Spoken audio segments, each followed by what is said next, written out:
Bonjour à tous, aujourd'hui nous allons parler des valeurs. On entend souvent dire que cette personne n'a aucune valeur. Est-ce que c'est vraiment possible? Et nous-mêmes, a-t-on des valeurs? Lesquelles? À quoi ça sert? Et sont-elles bonnes? Alors, les valeurs sont nos convictions les plus importantes, les plus hautes dans ce qui fait notre modèle du monde, ce qui est le plus important pour nous, ce qui sépare le bien du mal, le bon du mauvais. Et elles sont étroitement liées à notre identité. Elles génèrent des besoins dont la satisfaction conditionne notre épanouissement. Je vous renvoie pour plus d'explications à la vidéo que j'ai faite sur le désir, où je vous explique pourquoi 5 Gugus vont dans un sous-marin a priori possiblement dangereux. Encore il fallu qu'ils le sachent, mais apparemment certains avaient des doutes. Bon. Voilà, le vrai sujet derrière tout ça, c'était de parler du désir. Alors, tout d'abord, pourquoi est-ce si important de déterminer ces valeurs? Eh bien, parce que les valeurs vont vous permettre de prendre des décisions alignées sur ce que vous voulez vraiment et qui vous êtes. Et cela permettra par la suite de ne pas regretter ces décisions, quels qu'en soient les résultats. Ça, c'est très important pour avancer sereinement dans la vie vers vos objectifs à long terme. Quand on vous dit « soyez vous-même, soyez la meilleure version de vous-même, reconnectez-vous avec votre moi profond », excusez-moi, mais c'est de la grosse merde. Voilà. Vous êtes vous-même tout le temps.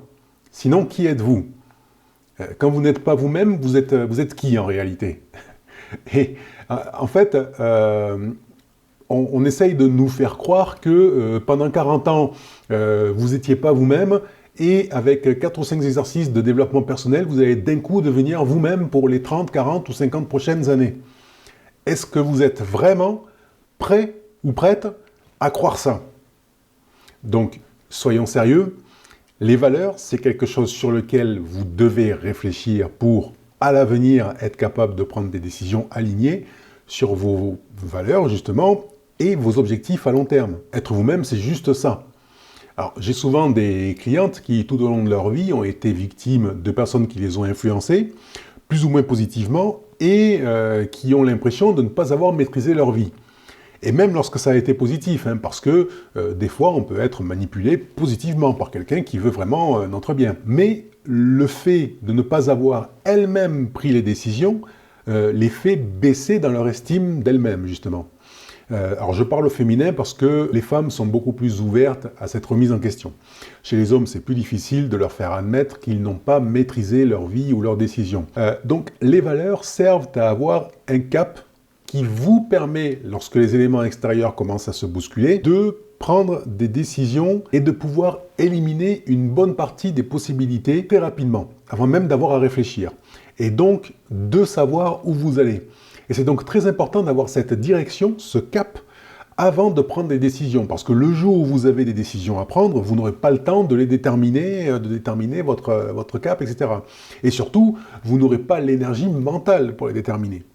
En plus, si vous avez pris des centaines de décisions sans avoir ces valeurs en tête, vous ne pouvez pas vous appuyer sur ces décisions passées pour continuer à prendre les bonnes décisions. Ça, c'est un travail qu'on fait pendant les coachings, par exemple, d'analyser les décisions prises.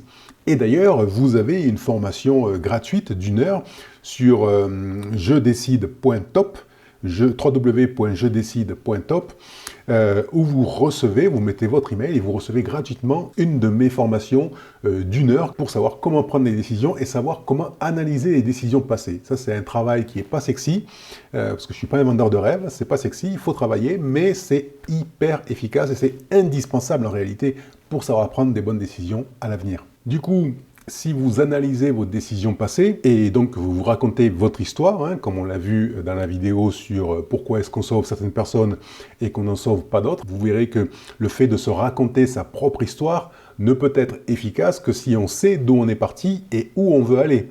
Et c'est là qu'on peut mettre en place intérieurement un récit positif et cohérent de soi-même. Lorsque vous lisez un roman ou lorsque vous regardez un film ou une série, vous savez que tel personnage va réagir de telle façon parce que son but est celui-ci et ses valeurs sont celles-ci. C'est toujours décrit dans les scénarios et c'est pas pour rien. Si c'est l'antagoniste, par exemple le méchant, vous savez que son but est celui-ci parce que ses valeurs sont celles-ci et il va certainement réagir comme ça. de par ses valeurs. Charge par la suite au scénariste de nous surprendre un peu pour laisser du suspense. Le héros va-t-il trahir ses valeurs pour sauver sa fille ou son collègue? Bon, vous voyez, c'est toujours un peu la même chose. Mais si on laisse la fiction de côté, le récit que l'on se raconte à nous-mêmes sur notre propre vie doit obéir à un cheminement, vers des objectifs long terme induits par nos valeurs profondes. Et donc, la clarté de nos prises de décision dépendent de ces valeurs. Et la facilité aussi et la rapidité avec laquelle nous pouvons prendre des décisions, ainsi que leur efficacité, dépendent de la détermination de ces valeurs. Alors attention, nos valeurs à 20 ans ne sont pas forcément les mêmes qu'à 40 ou à 60. Les valeurs peuvent bien entendu changer au cours de la vie, mais pas toutes les semaines. Bien entendu, ça s'étale sur des années.